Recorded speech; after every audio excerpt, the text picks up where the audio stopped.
Today is our third lesson of this new study of David and Solomon. And it is directly continuing from last lesson. Technically, last lesson directly continued from the first lesson, but not in the same, not quite as directly, I guess, as far as the chapters are concerned. But this is a direct extension of what we looked at last week, which was one of the most horrific tragedies and awful things that you can read anywhere, even especially, I guess, in the Old Testament, of Amnon and what he did to his half-sister Tamar, and Absalom, this sort of triangle, not a love triangle, but in the sense that we normally use that term, but Absalom's brotherly love for his sister in defense of his sister, Amnon's unsavory lust for his half-sister and what he did to her, and Absalom getting his vengeance on Amnon because David neglected to punish him at all. So this lesson continues what happens next in that account.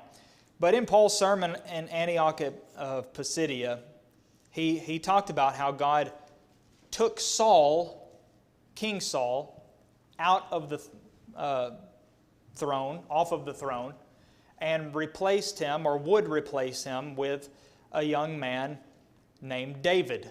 Or he was young at the time that he was chosen anyway. He repeated a description of David that goes like this. God said, "I have found David, the son of Jesse, a man after my own heart, who will do all my will." That's Acts 13:22. And anytime David is remembered today, he's probably first remembered as king. He's probably second remembered as the one who killed Goliath. Maybe that's probably first even. He's remembered as that. Then king. But almost always you're going to run into the natural connection of David as being called the man after God's own heart. That's how we remember David, as a man after God's own heart. And he was a man after God's own heart. God himself said that. And since God knows God's heart and God knows David's heart, God knows that David is a man after his own heart. He placed confidence in God when others didn't. That's one way he was a man after God's own heart. Anytime he fell short, although our first lesson saw, he was very reluctant, very resistant to repentance and confession, but he ultimately did. And as a rule, that's the way David lived his life. Anytime he fell short, he humbly repented. And you can read Psalm 51 to see that. Mm-hmm. Well, see, that songs, like we just sang, come from the heart. When people are singing, that's where it's coming from. David is responsible for most of the songs. So we also can see what was in his heart and how he always looked to God, compared himself to God, saw his strength. He was always singing to God, so his heart was always pointing towards God. Yep. Or most. Absolutely. But he's still human. And that's, the Old Testament being the way that it is, which is, by the way, a small sign of its, I say small compared to some signs, but it is a small sign of the truthfulness of it, because other nations' records don't mention these kinds of unflattering things and embarrassing things. They leave that stuff out, and then they embellish the stuff that actually did happen. So the Old Testament is just a marvel in itself, because what kind of people would preserve all these centuries a record that paints them in such a bad light? But the Jews did, because of something, and ultimately it's an inspired account from God himself. But anyway, David sought to please God in general. As a general rule, he sought to please God and he relied upon God. He was still human, but like Paul said, Paul once said, we make it our aim in everything to do what's pleasing to God. And yet Paul said, sometimes I do the things I don't want to do. Or the things I know I shouldn't do, I do it even though I don't want to. And the things that I want to do, I end up not doing. So it's a human struggle that David was very familiar with. But we see maybe his lowest point in that connection in this part of 2 Samuel. We're in the middle of his rock bottom. Even after he repented, confessed his sin to Nathan, was forgiven of his sin, he is now suffering the consequences of his sin with Bathsheba and the sins that were connected with his sin with Bathsheba. And now he's going to be dealing with those for the rest of his life. Just like Nathan told him, the sword will not depart from your house. And now we're seeing it has not departed from his house, and it won't depart from his house.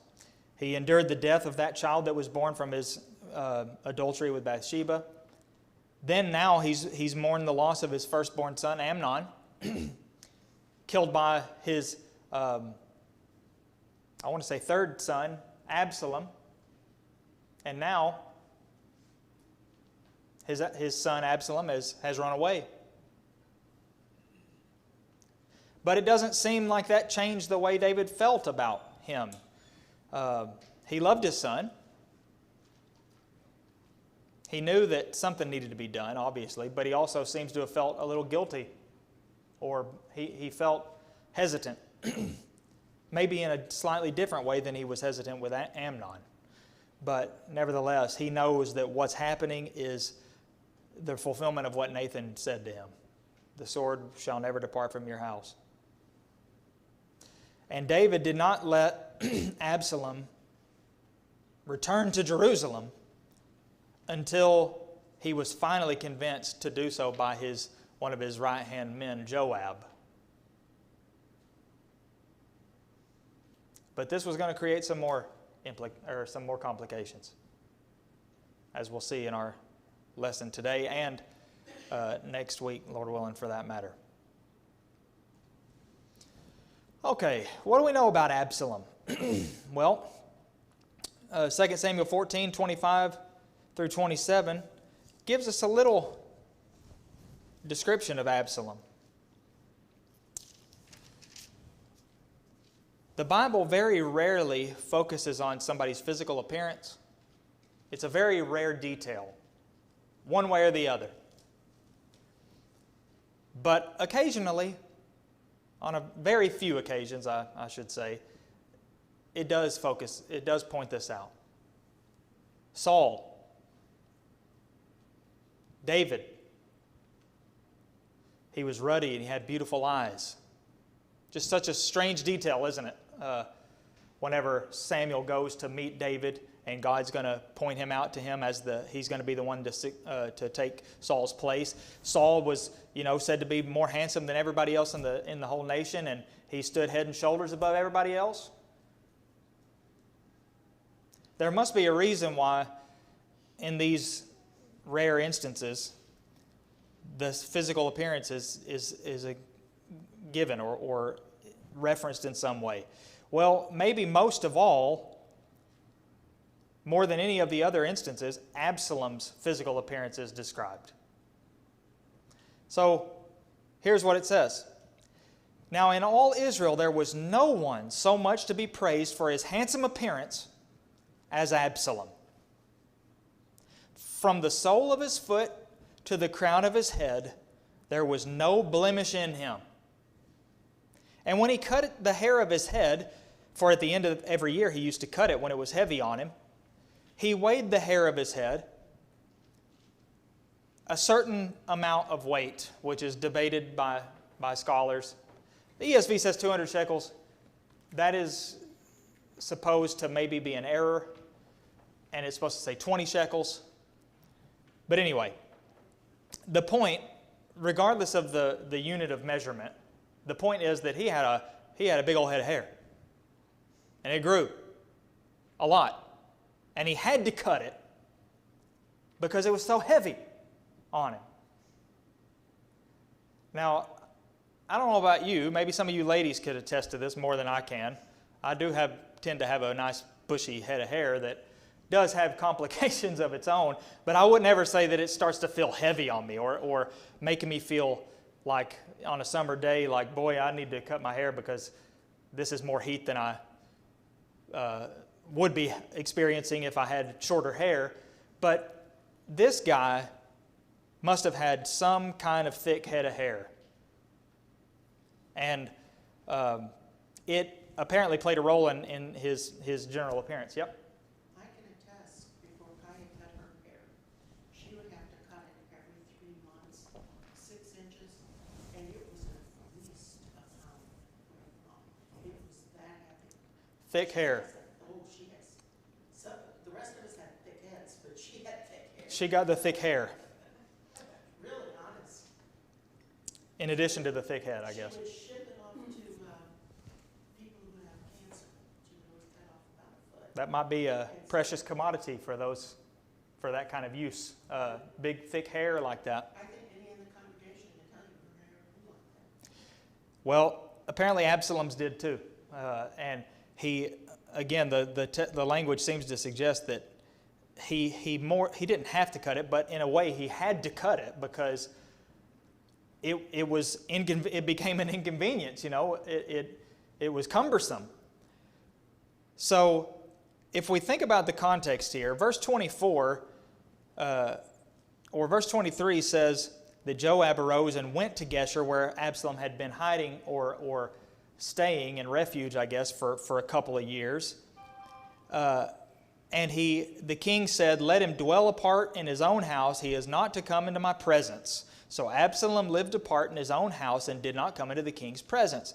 And then all of a sudden, this is what it says next. The verses you see on the screen.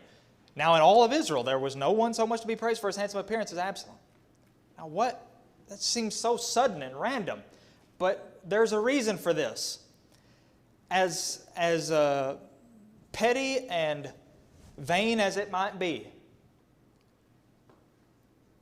people who are blessed in their physical appearance, like Absalom apparently was, typically seem to have an easier time getting people to like them or join them, unless they're just utter total jerks. People see, there's lots of beautiful people in the world, but I don't think the writer, I guess Samuel, if he wrote 2 Samuel, is trying to just tell us that he was a beautiful person like many people are. Something was special about Absalom, so much that he was, again, like it said about Saul, he's the most handsome man in the whole country. And this is going to come back into play a few verses later, is what I'm getting at. Just hold this thought of Absalom. Picture Absalom in your head. I don't know what he looked like. All I know is he had a big old head of hair. But it doesn't necessarily say he was tall like Saul was. But not a blemish on him or in him from the sole of his foot to the crown of his head. So file that in the back of your mind, because this is going to be significant later on. Verse 27 says, "There were born to Absalom 3 sons and a daughter whose name was Tamar." That's a nice little thought, isn't it? Sounds like it on the surface to me anyway, because I can't think of any reason why he would have a daughter named Tamar except to honor the woman that's been living in his house, his sister, who was defiled and left desolate for the rest of her life. As soon as he had a daughter, it was like not even a question, she's going to be named Tamar. And that's maybe all there was behind that. Maybe he had a little more in mind about reminding, I don't know, somebody like his dad, the king, that he hasn't forgotten about what happened, I guess now 4 or 5 years ago. So that's the first section. Now, verse 28. So Absalom lived 2 full years. Now connect this with verse 24, or 23 and 24. Joab goes convinces David to let Absalom come back to Jerusalem. But David says he's going to dwell in his own house, apart, separately, in his own house, and he is not to come before me, into my presence. Especially, probably, in an official kingly sense, like the king's court, because people will see that and it'll be known, and that's just not going to happen. So he agrees to let him come to Jerusalem, but not to come into his presence, and it seems that even in the extreme sense, David did not that they never ever walked past each other, I don't know, in some corridor somewhere, but there was never a meeting between King David and Absalom of any kind, it seems. And 2 full years passed by. That ring any bells? Kind of sounds like. Waited 2 years. Yeah.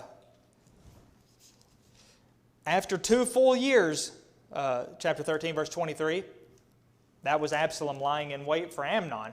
Now, 2 full years, and doesn't it say he spent 2 full years in Geshur, or did I dream that one? 3 years, sorry. He was there for 3 years, so not 2 years. But after 2 years in Jerusalem without ever going before his father, the king, he's getting a little antsy. And more than that, he's getting a little fed up. He's angry. He doesn't like this at all. So Absalom sends for Joab, and the biggest mystery in most of this is what Joab's affinity or affection for Absalom is. We're not told exactly why Joab seems to be so loyal to Absalom. So much that he goes to Geshur, he convinces the king to let him come back. Now he's being summoned by Absalom. But anyway, he sends for Joab to send him to the king. So he's going to send a message to Joab. Now he's convinced him to let him come to the city. Now he's going to tell him, convince my father to let me come before him. And it says Joab would not come to him. So he sent a second time. And I got a feeling Absalom's the kind of guy that doesn't like to send a message a second time. That's just me. That's just my opinion. But I got a feeling he's not a fan of that. He sends one a second time. But Joab would not come. Then he said to his servants, see, Joab's field is right next to mine. He's got barley over there. Go and set it on fire. One message, 2 messages, barley field's on fire.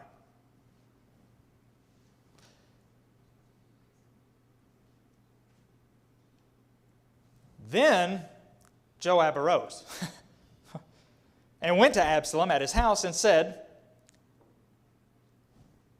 why you set my fields on fire?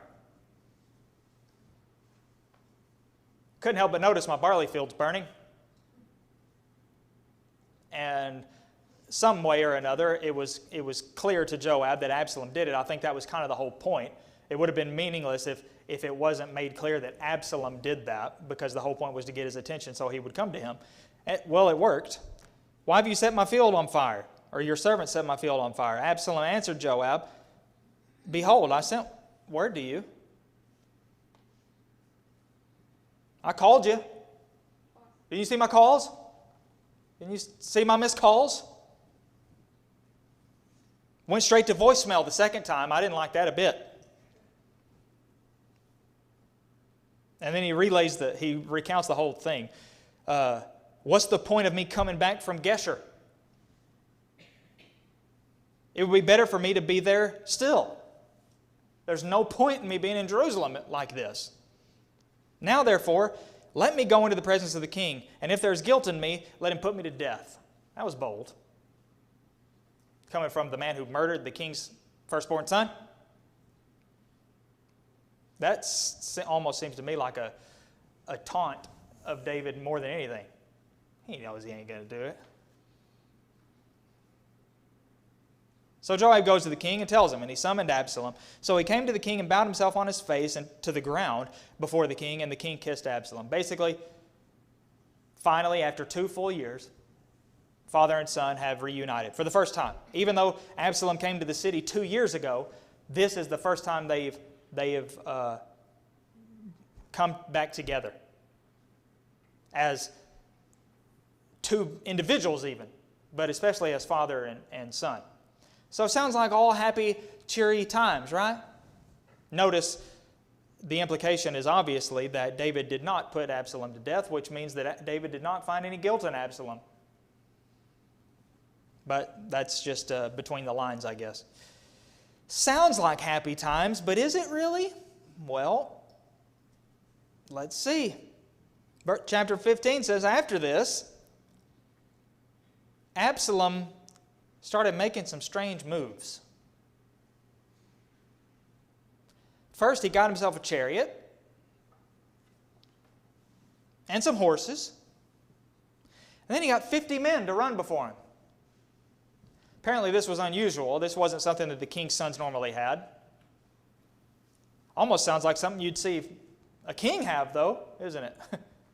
You need 50 men to run before you, to go before you. And you're on a chariot.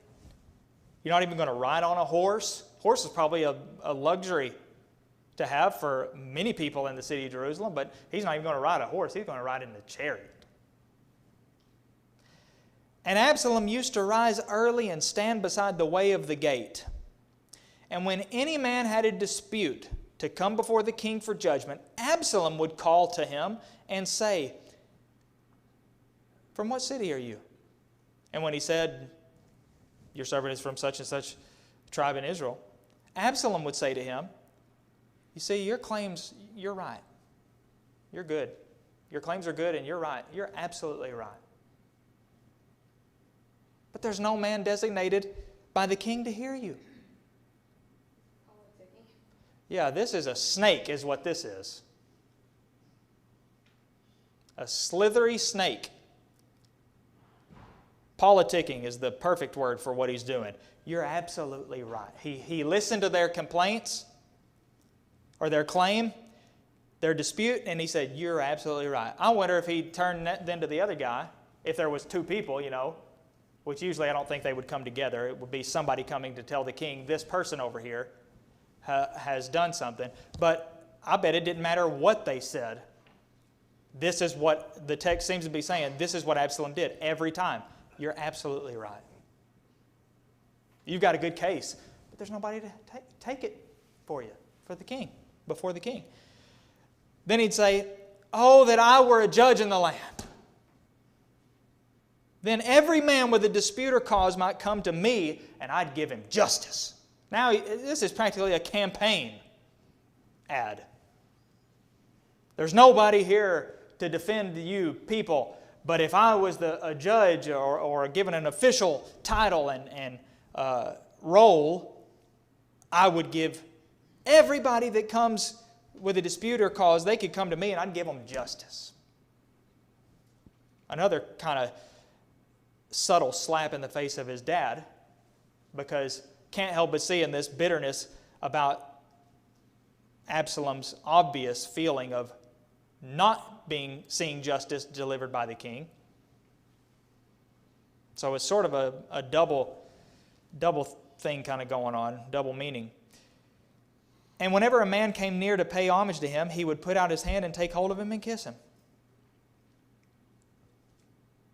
Here's another bundle of just regular pronouns, him and him and him. So which him is he talking about? Does it mean Absalom will put out his hand and then they would take hold of him and kiss his hand? Or what it seems to be saying is Absalom would take hold of them and kiss them. He really, really going all in with this. I mean, sickeningly. Most people, or I say most people, I would hope most people will be put off by that kind of thing because it's just so obviously corrupt. But at the same time, he's a really good-looking guy. Remember? He's saying all the right things. He's saying all the right things. And look at that hair. You can trust a man with hair like that. Surely. So it's a typical long, flowing walk type thing. Yeah. Yeah. Beautiful head of hair. Looks like a Pantene commercial every time he walks through the room. He's like Fabio, Carl says. I was thinking like Eddie Haskell from Leave It to Beaver. Okay. The kid's friend that everybody loved him because he was so fake to the parents. And, Yeah, fake. Absalom was definitely fake. And again, he had a charm. And charm is an indispensable characteristic for a snake. For a politician. Because you know what? When you have enough charm, you don't have to have sense, and you don't have to have virtue, and you don't have to have anything for them that will help them. Because the charm makes them think you've got all that. And when you look like him, and then you've got the charm, it's like an unbeatable combination. And he's using it to his advantage. Mm-hmm. It's always a horrible situation when people forget God. David knew that God had personally selected Saul. And even though he had plenty of opportunity to harm Saul in a cave or whatever, David never put his hand toward what God had anointed. In this particular case, David had also been anointed by God. But Absalom either was never taught or he forgot who was in charge. Yeah. And I think people often forget that song, He is our ruler yet. Be still my soul. It's talking about the fact people forget God in their plans, in their aspirations, whatever. When you're forgetting, you're in trouble. Yep, David, one of the differences is, which is all in the favor of David, is that David actually had men next to him planting these seeds, unintentionally, planting seeds in his head that would again, unintentionally cause David to get wrapped up in himself, like when Saul's in the cave, sitting on the toilet, basically. And they said, look, how can you deny this? God has given him into your hand. It's obvious. He's helpless. He's hopeless. He didn't know David and his men were in that cave. And David says, no, I will not do it. If God wants Saul dead, God can kill Saul. Period. And that kind of thing happened at least twice, maybe 3 times, where his men were saying, you've got to see that this is God telling you, take him out. And David said, no, I will not. Absalom, on the other hand, seemingly did not have anybody next to him saying those kinds of things, and yet that's all his mindset is. I, me. Now, he started at the very beginning, after Amnon did what he did to Tamar. Absalom showed up looking spiritually and character-wise as brilliant as his physical appearance apparently was. That's how he comes in shining. He takes his sister under his wing and lets her stay in live with him, and he just looks like a saint. But now he's all about Absalom. It's not even about Tamar and Amnon anymore. It's about Absalom and David, clearly, because what Absalom is doing is undercutting his father and demeaning him. This is the kind of thing that'll get you killed in a monarchy. If somebody hears about this, all it takes is one person to say, "Oh, King, the king's son, Absalom, your son Absalom, he's been out in the court or the public sector, That's why he went to the gate. That's where all this kind of stuff, people would gather. This is where people would present things that would, may or may not be elevated up to the king himself, to the king's court at least. He's been doing some things that you may want to be aware of. That's all it would take. So he's taking a big risk here, and he's definitely doing things that would be classified as treason, and it's going to get worse. So he's using his good looks, he's using his charm, he's using everything in his arsenal to pull down his father. He's also doing it very subtly, though. Notice he never talks evil about his father. He never says, down with the king, and I'll be in his place, put me in his place. He just says, oh, if I were a judge in the land. That's what he's thinking, but what he's saying is a little bit more careful. Now, he goes on in a very good description here in verse 6. It pretty much sums up everything that Absalom was doing. Thus Absalom did to all of Israel who came to the king for judgment. So Absalom stole the hearts of the men of Israel. That's what his goal is. That's what his plan was, and that's what he's doing. Everything we've said in this section. He's stealing the people's hearts with charm, with deceit, with sweetness, saying all the right things at the right time. Who cares if it's true or not? Who cares if he's being honest or not, right? Nobody seems to care about that when a politician's talking on TV. Who cares if what they're saying is based in truth or morality or virtue? They're saying what I want to hear. So even if they believe the opposite, I'm with them, just as blind and dumb as it can be on either side. Absalom is stealing the hearts. He sees a lack in his father. Maybe he knows, everybody loves my dad, but they'd love him even more if he was a little bit more personable with the people. And maybe he was, but we don't see a whole lot of that in this part of his reign.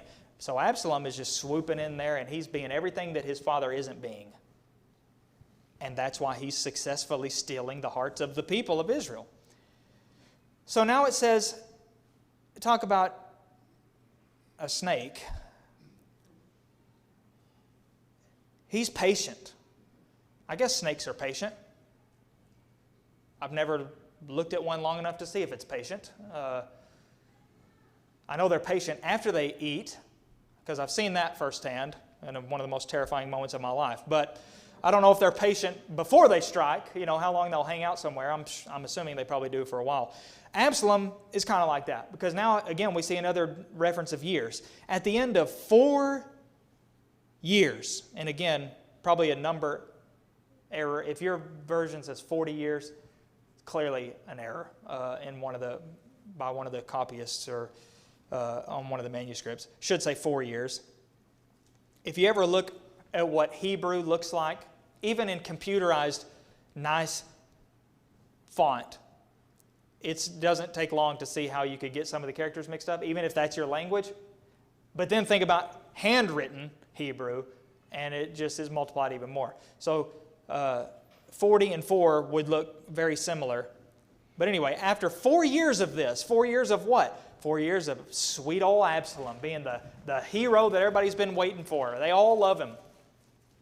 He's saying all the right things for 4 years. He's doing all this politicking for 4 years. He sends messengers to his father, or said to the king, rather, let me go to Hebron to pay a vow to Jehovah. I made a vow while I was at Gesher. So now I need to go honor that vow and go up to Hebron and offer worship to Jehovah. Now, we don't know if he may have made that up. Maybe he did make a vow. But either way, he has ulterior motives. The king said, go in peace. So he arose and went to Hebron. Maybe it's not fair to David, but again, it almost just seems like more aloofness on David's part. Like he's busy, you know, he's writing some records or something, you know, he's like, he's looking at a map or something, you know, yeah, okay, yeah, go ahead, well. Not really there, you know, paying attention to what, just kind of like, why don't you let my brother Amnon come? He's like, okay, just let the sons go then, you know, just whatever. Or let Tamar come and feed me the food, you know, I need her to come and fix it. Don't you have servants? Yeah, but I want Tamar. Okay, very well, go. That's a pattern that we seem to get. Maybe I'm not being fair to David at this point in his life. But then Absalom sends secret messengers throughout all the tribes of Israel and said, as soon as you hear the sound of the trumpet, you are to proclaim, Absalom is king at Hebron. Anybody know anything significant about the idea of being a king at Hebron? David reigned at Hebron for a few years before he came to Jerusalem. Maybe that's significant, maybe it's not. At any rate, that's the word that's going to start to spread. Absalom is king at Hebron. Now this is the absolute epitome of treason. There already is a king in Jerusalem. The rightful king. The one that God chose. Now, he's going to say Absalom's king at Hebron. So this is his whole point, his whole goal all along is, I'm going to take the throne from my dad. Why did he want to do that? Was it because of the injustice? Was it because of other things? Was it because Absalom is just a punk? I don't know. But this is what it was all working up to. He is going to try to dethrone his father. All for his own purposes. So the last thing we see in this section is he even gets one of David's top counselors, advisors, Ahithophel. And it says, the conspiracy grew strong, and the people with Absalom kept increasing. Not looking good for David. Absalom seems to be doing the impossible. Thoughts, comments? Every time I read about Absalom from now on, I'm going to see Fabio blowing his hair in the wind.